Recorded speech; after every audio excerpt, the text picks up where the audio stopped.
सुबह ही उठ के आज मेरे पास पेंसिल नहीं है, पापा जी 5 रुपए दे दो मुझे। अगर वो दिहाड़ी पे नहीं जाएगा, वो काम नहीं करेगा तो 5 रुपए नहीं दे पाएगा। एक उसकी भी लिमिट है। उससे कर्जदार क्या है, साहूकार उसे सिर्फ 5,000 का 10,000 का कर्ज दे सकता है। उसके पास कुछ संसाधन ही नहीं है। कर्जा किसको मिलता है? जिसके पास संसाधन होते हैं, जिसके पास नौकरी होती है, ज़मीन होती है, जायदाद होती है, एक रेपुटेशन होती है। मजदूर को तो आदमी कर्जा भी सोच समझ के देगा, 1,000 2,000 रुपये 5,000 रुपये वो पूछेगा यार दे भी देगा नहीं देगा। तो 90% लोग जो है इस उलझन में उलझे हैं कि हम रोज़मर्रा की ज़िंदगी कैसे जिए, अपने बच्चे को कैसे पढ़ाई लिखाएं। पहले सारे लोग सरकारी स्कूलों में जाते थे, अब क्या कर दिया, अब जिसकी जेब में जितने अच्छे पैसे होंगे उतने अच्छे स्कूल में वो अपने बच्चे का एडमिशन कराएगा। जबकि सरकार की नीति क्या होनी चाहिए, एक शिक्षा प्रणाली होनी चाहिए पूरे भारत के अंदर। आप भाई चाहे सरकारी में पढ़ाओ चाहे आप प्राइवेट में पढ़ाओ, किताब एक होनी चाहिए। आप इसे चाहे एसी में बिठा के पढ़ा लो चाहे झोंपड़ी में बिठा के पढ़ा लो, तब तो कंपटीशन होता है। हमारा बच्चा पढ़ रहा है प्राइवेट स्कूल में, हमारा बच्चा पढ़ रहा है गांव के प्राइवेट स्कूल में जिसमें 300 रुपये फीस है, 400 रुपये। तो उनका बच्चा पढ़ रहा है ज्ञान क्लास में जिसकी 5,000 रुपये फीस है, उसको जो है उसको सारे के सारे फंक्शन उसको सिखाए जा रहे हैं। तो हमारा बच्चा जब 9th पास करेगा, 10th पास करेगा, उनके बच्चों कैसे कंपटीशन करेगा उनके साथ में? नहीं कर पाएगा ना। नौकरियां किसको मिलेगी? सीबीएसई बोर्ड में 98% आ रहे। अभी जो बच्चे बीए में या बीएससी में एडमिशन लेने जाएंगे, अब मेरिट बेस, अब पहले फार्म भर के मेरिट लगती है, जिसके नंबर ज़्यादा होंगे उसको एडमिशन मिलेगा। उनके आ रहे 78, 80, 90%। और यहाँ यूपी बोर्ड में 55% नहीं आ रहे। यहाँ पर 55% लाने में पसीने छूट रहे बच्चों को रात में। तो कहीं सारा सिस्टम ऐसा हो जाता है कि 90% लोग जो हैं रोजमर्रा की जिंदगी में बच्चों को पालने में, पड़ोसने में इसी सिस्टम में उलझे गए ना। किसी तो कोई मतलब नहीं है इनको। तो जब वोट आएगा लोग मांगने चले गए, उन्होंने कहा भाई पौवा देता जा, भाई वोट तो दे देंगे, पौवा देता जा। नेताओं ने आदत खराब कर रखी, वो दिल लेके धड़ लेगा, उसे पता वोट तो देनी जिसे देनी। लेकिन इसमें बीजेपी ने एक छोटी सी क्या पॉलिसी इस्तेमाल कर रखी है, अब वो पौवे के साथ में पैसे भी बांटने लगी। सीधी बात है, वो पैसे भी बांटती, लिफाफे घर पहुंचा देती है लोगों के। अब मैं एक छोटा सा एग्जांपल लेता हूँ आपको, थोड़ी सी लंबी हो जाएगी, बोर तो नहीं हो रहे आप? ये हमारे हसनपुर चुंगी है, हमारे यहाँ से बूथ पड़ता है हसनपुर चुंगी, प्योर चमार है सारे के सारे। क्या आप लोगों को लगता है कि भाजपा हमारा भला कर सकती है? लगता है भाजपा हमारा भला कर देगी? उस बूथ पे 749 वोट हैं और 749 में से 235 वोट भाजपा पर गई। कैसे चली गई?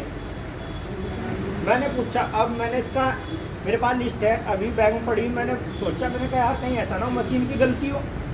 भाई लोग कहते हैं भाई ईवीएम में वोट चोरी हो रहा है, तो भाई कहीं ऐसा ना हो ईवीएम से चली गई हो। मैं गया मोहल्ले में, सब अपने भाई हैं चमार भाई। मैंने पूछा पानी पी चाय भी, मैंने कहा अरे बात तो बताओ भाई, ये वोट तुमने दी है, क्योंकि आज के टाइम में तो हर बूथ पे पता चल जाता है किसकी वोट कितनी निकली है, वो सारी टेक्नोलॉजी आ रही है। तो कह रहा है कि भाई मैंने जितने लोगों से बात करी कि नहीं भाई हमने वोट दिया भाजपा को, मशीन ने नहीं, हमने वोट दिया भाजपा को।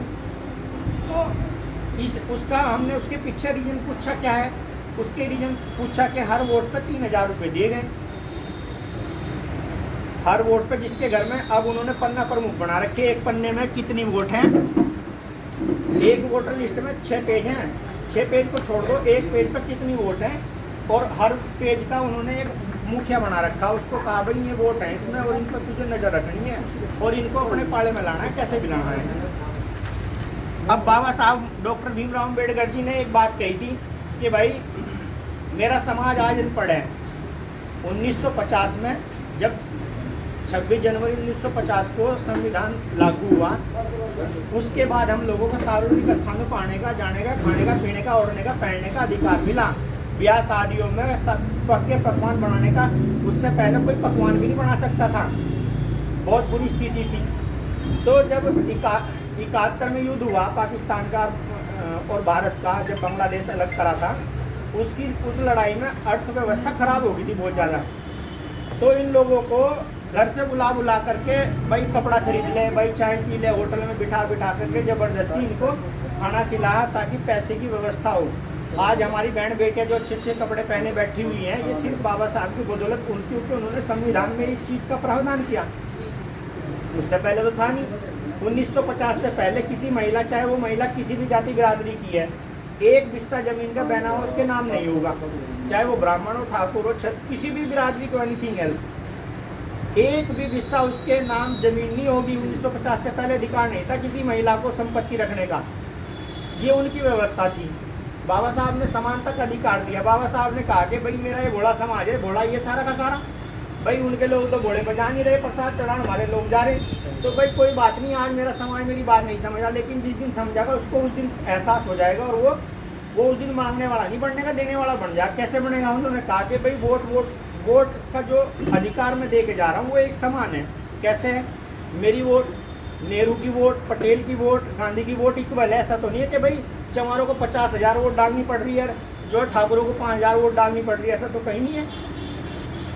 पर्चा भरने से लेकर के बक्से खुलने तक सबको पता होता है कि जिसके बक्से में ज़्यादा वोट निकलेगी वो कुर्सी का मालिक होगा। वोट किसके पास है सबसे ज़्यादा? चमारों के, मुसलमानों के। प्रतिनिधित्व कौन कर रहा है? देश का, प्रदेश का 3% लोग। कैसे कर रहे हो? अब उस पॉइंट पर आता हूँ जहाँ जो इस मीटिंग का एजेंडा है। ये तो मैंने बेसिक इन्फॉर्मेशन आपको दी।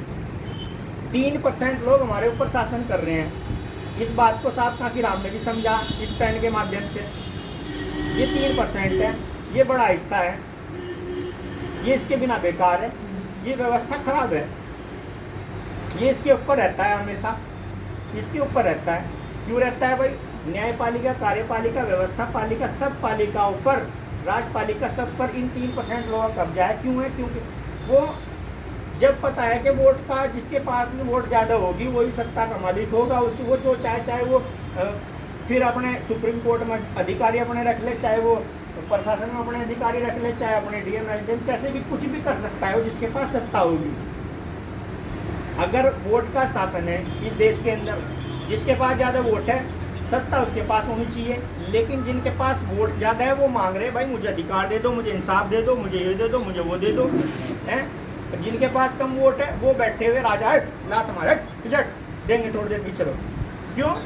क्योंकि हमारे जैसे लोग, हम में से कुछ लोग बिके हुए लोग हैं जो अपने स्वार्थों के, निजी स्वार्थों के कारण वो उनकी गुलामी कर रहे हैं। डायरेक्ट आपको भाजपा वालों तो नहीं हाथ पकड़ के वोट डलवा रहा आपसे कि भाई वोट डाल लो, वो तो नहीं डलवाने के लिए आया है आपका। उसने तो हमारे आदमी को बिठा रखा हमारे सिर पे कि भाई घनश्याम तुझे मंगलू की वोट डलवानी, कैसे डलवा भाई तू देख, तुझे क्या चाहिए मुझे बता, मैं तेरी जरूरत पूरी करूँगा, पर मंगलू की वोट डलवानी।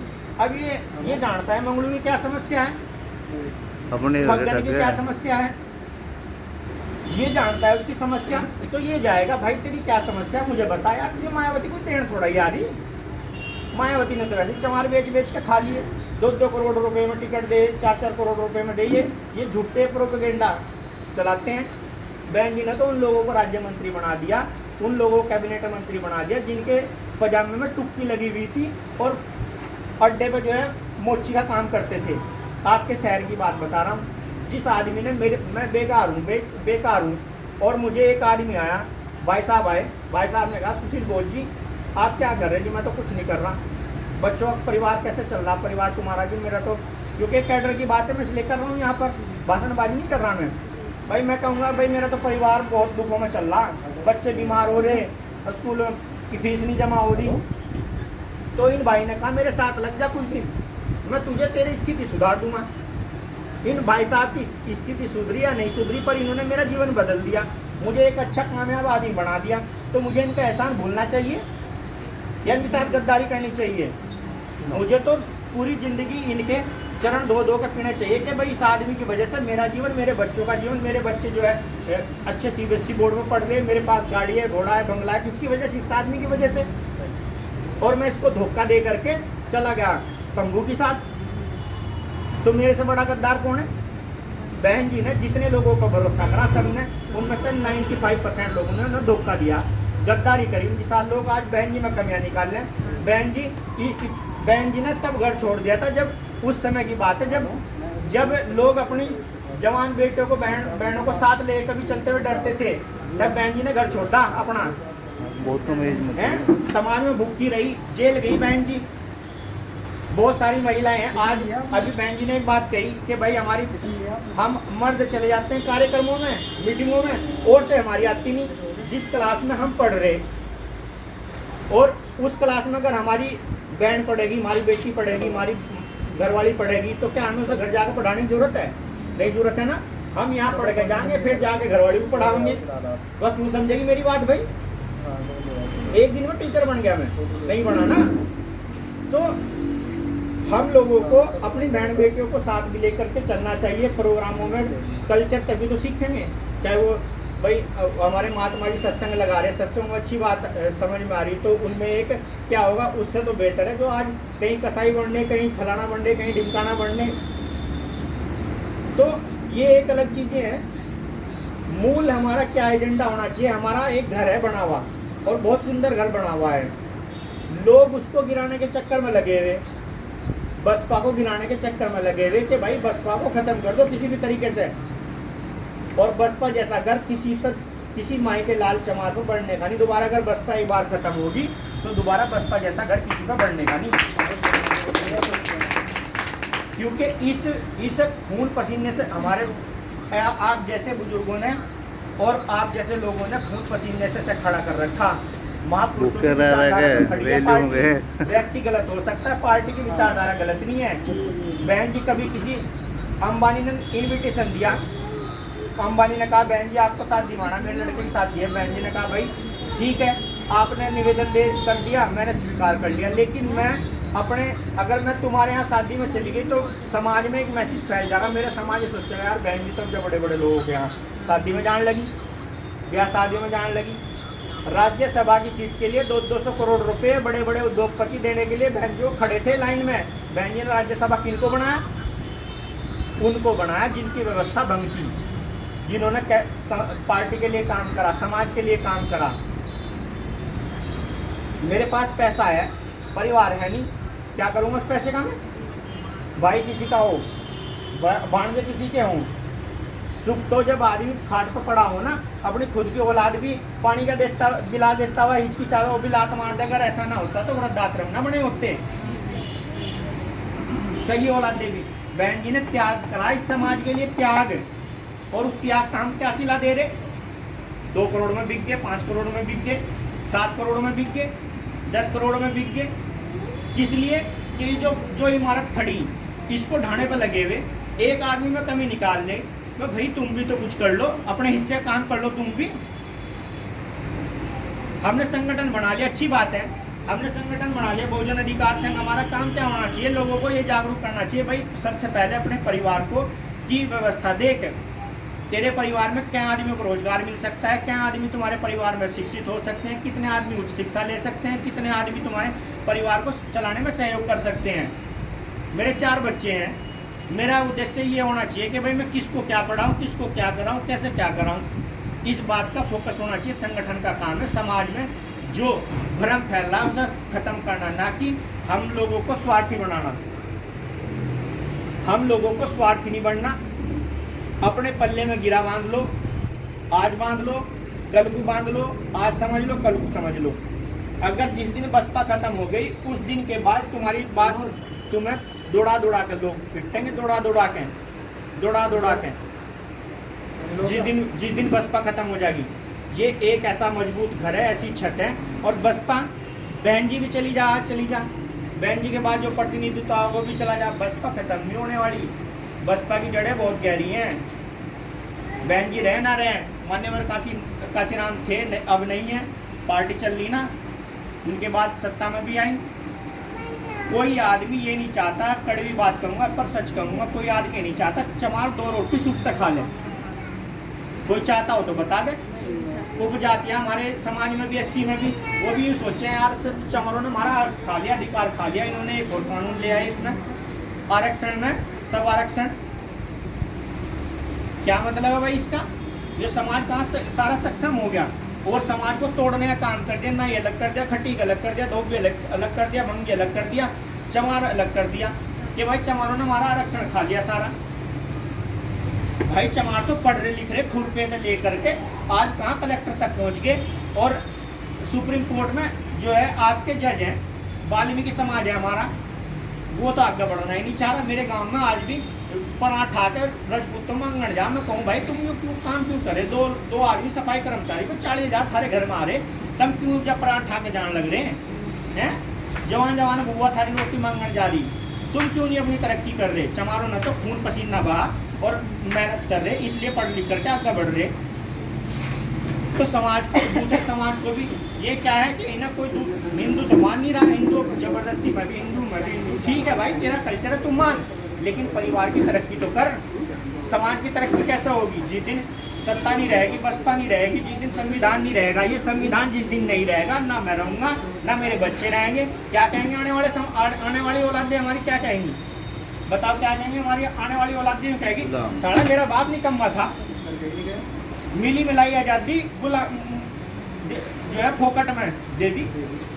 एक आदमी ने संघर्ष करा, ना उसके पास मोबाइल था, ना उसके पास संसाधन थे। चिट्ठी अगर किसी को भेजनी तो चिट्ठी कैसे भेज दी जाती? एक आदमी को दे दिया, ले भाई फगन सुगन के यहाँ पे चिट्ठी पहुँचानी। सुगन कहाँ रह रहा? 20 किलोमीटर रह रहा। ना उन्हें कोई बैलगाड़ी में बिठा हुआ था, ना उन्हें कोई घोड़े में बिठा हुआ था। कैसे जाना भाई? पैदल ही जाना। आली सूखी रोटी बनवा थे, चटनी बांध देते, चल देते भाई चिट्ठी देनी सुगन को फगन को। 15 किलोमीटर गया, क्या है 5 मिनट 1 मिनट लग रही, फोन कर दिया भाई मैं जमुनानगर जाने लग रहा, गुलाब भाई का फोन है, भाई साहब कहाँ हो? मैंने कहा मैं घर पे ही हूँ। अब यहाँ आ जाते, मैं कहाँ से हूँ? अब यहाँ रविदास मंदिर को मानंग मैंने कहा लिया, मैं वहीं तक मैंने कहा जमुनानगर बाद में जाऊँगा, पहले यहाँ चलूँगा भाई के पास, ठीक है। तो उस टाइम संसाधन नहीं थे, व्यवस्था ही नहीं थी, लेकिन उस आदमी ने क्रांति करी आपके लिए। चाहते जब हैदराबाद का निज़ाम ने कहा बाबा साहब को क्यों इनके चक्कर में पड़ रहा भाई, जितना चाहे सोना कूद संपत्ति ले लें, तू मेरे पास आ जा और इन लोगों का इस्लाम धर्म कबूल कर लें। बाबा साहब ने कहा ना भाई, उसमें भी जातियाँ हैं। मेरे फैक्ट बताऊंगा, यहाँ दुनिया भर के जातियाँ, तेलियों के घर राव, उसमें राव रहे हैं राजपूत, और तेली भी रहे हैं तो मुसलमान ही। तेलियों के घर की चाय नहीं पीते राव, तो वही छुआछात वहाँ है भाई। बाबा साहब ने कहा हमारी लड़ाई पैसे के पद की नहीं है, मान सम्मान और स्वाभिमान की लड़ाई है। वो आज भी थी, कल भी रहेगी, और जो लोग स्वाभिमान के लिए लड़ते हैं उन्हीं की वजह से समाज जिंदा है। नहीं तो भाई बिगड़े को तो तैयार खड़े खरीदार आज के टाइम में समाज में, समाज को खरीदने के लिए तैयार खड़े हैं। उनके पास पैसा है, सब कुछ है, हर तरह का बल है, संख्या बल भी है उनके पास। अब क्यों वो पीट रहे? वो कह रहे कि भाई एक राष्ट्र एक चुनाव होना चाहिए, इसलिए तो कह रहे इन चमारों सबसे बड़ी समस्या चमार हैं। मुसलमान भी नहीं उनकी समस्या, मुसलमानों का तो जीवन अच्छा हो गया जब से ये योगी और मोदी आया। भाई उनके लोग जो है भैंसा खोल लेते, चोरी करते, जो है चकारी करते। अब उन्होंने देखा भाई यार उन्होंने तो ठुकवा दिया, मेरा भी नंबर आ जाएगा तो इससे बढ़िया बेहतर मैं काम ही करने लगूँ अपना, तो अपने काम करने लगा। चोरी चकारी छोड़ दी उनने, लोग बिगड़े हुए सुधार दिए उसने, तो मुसलमानों का फायदा हो रहा। नुकसान किसका हो रहा? 2014 में जब नरेंद्र मोदी की सरकार आई, सबसे पहले उसने क्या देखा यार, साढ़े चमार तो ग्रुप डी में बहुत भर्ती हो रहे, रेलवे में बहुत भर्ती हो रहे, इसका रास्ता बंद करो। सबसे पहले 19 साल जो है, मैं ऑथेंटिक बात करा, 2014 में ग्रुप डी की नौकरी लगा दिया किसने? नरेंद्र मोदी ने। नुकसान किसका हुआ? चमारों का। हमारे समाज का नौकरी पर कौन जा रहा था? सबसे ज्यादा हमारे लोग जा रहे थे। हमारे परिवार में एक आदमी की नौकरी लगती है तो पूरा परिवार सुधर जाता है, संवर जाता है पूरा परिवार। जो बहनें बैठी दूसरे ब्याह, जिनका ब्याह हो चुका, वो भी ये कहती भाई चल मेरे भाई की नौकरी लगी, 2 रुपये की मैं कहीं जरूरत पड़ेगी मैं अपने भाई पर तो मांग लूँगी। और भाई को भी है भाई मेरे पास रोजगार आ गया तो मैं भी दे दूँगा। जब रोजगार ही नहीं रहा, बहन किस पता मांगेगी, माँ किस पता मांगेगी? नुकसान किसका हुआ? हमारे समाज का हुआ ना। तो क्या हमें चाहिए कि हमें मुझे कोई अपूत संपत्ति दे रही हो, कह के भाजपा में तुझे पदाधिकारी बनाऊंगा, मैं नहीं बढ़ने का। मान सम्मान और स्वाभिमान की लड़ाई है, और जो लोग मान सम्मान के लिए लड़ते हैं उन्हीं की वजह से समाज जिंदा है। गुरु महाराज जी ने, अब ये समाज ना तो इन्हें रोटी खाने का पता था, ना उड़ने का पता था, ना पहनने का पता था। गुरु जी ने भी अब से 650 साल पहले कहा था भाई ऐसा चाहूँ राज में जहाँ मिले सबन कौन छोट बड़े सक्षम बसे रहदास रहे पर्सन। उनको गंगा घाट पर स्नान नहीं करने देते लोग। भाई गंगा कह रही है तू बालीगढ़ है, तू चमार है, तू फलाना है, तू ढिमकाना है। जब उनने भेद नहीं करा, उन गुरु महाराज जी ने कहा कि भाई जब ईश्वर ने भेद नहीं करा, जब सूर्य ने भेद नहीं करा, सबके घरों पर समान रूप से धूप आ रही, सब समान रूप से जो है सूर्य सबके घरों पर रोशनी दे रहा, तो भाई तुम कैसे भेद कर दोगे इंसान में? व्यवस्था थी उनकी, क्योंकि वो हमेशा असमानतावादी लोग हैं। वो चाहते हैं कि हम हमेशा इस पैन की कैप की तरह टोप कर रहे हैं, चाहे न्यायपालिका हो, व्यवस्था पालिका, कार्यपालिका, राजपालिका। और ये जो और समाज है ये रोटी के लिए, दारू के लिए, ये इसके लिए संघर्ष करता रहे। जहाँ जहाँ हमारी बस्तियाँ वहाँ ठेके खुलवा दें। आप एक चीज़ नोट करना, जहाँ जहाँ हमारी बस्तियाँ होंगी सब उसके कोने पे ठेका मिलेगा देसी का, इंग्लिश का भी ठेका देसी का मिलेगा। क्यों? हमारे लोगों को ज़्यादा तकलीफ ना उठानी पड़े दारू पीने के लिए। बस घरवाली के पैसे निकाल ले, काम पर भी नहीं गया, और शाम को पूछेगा जाके हाँ क्या बनाया तूने, बस अरे कुछ देगा था बनाने के खातिर, क्या बना घर में बनाओगी तो जब कुछ दे के गया हो सुबह, और जो 50 रुपए रखे थे मुझे भी तो उठा कर पुआ पिया उनका। तो समाज में बहुत सारी कुरीतियाँ भी हैं और निजी स्वार्थ है। सबसे पहली बात यह है कि हमें मैं देख रहा हूँ, मैं नाम नहीं लूँगा, सत्संग में जा रहे हैं लोग, बहुत बढ़िया काम चल रहा है, ठीक, अच्छी बात है। गुरुजी जो जिस बात को कह रहे हैं उसको हम मान नहीं रहे। दारू पी के जावे, अब क्या है, सिर्फ ब्रांड बदल गया। पहले क्या था, तो देसी का ठर्रे का पौवा पीवा था, अब 2,500 की बोतल पी रहा। बदला क्या तेरे अंदर भाई? सिर्फ ब्रांड बदला, दारू का आदमी नहीं बदला। तो मेरा कहने का मतलब है भाई, बहुत लंबी बात हो गई। अगर आप लोगों को जो है कुछ ऐसी बात लगी हो कि भाई जो है मैंने लाइन सेट पे बात कही हो, ये मेरे अंदर भी एक पीड़ा है। हमारी लड़ाई मान सम्मान और स्वाभिमान के जो बाबा साहब ने लड़ी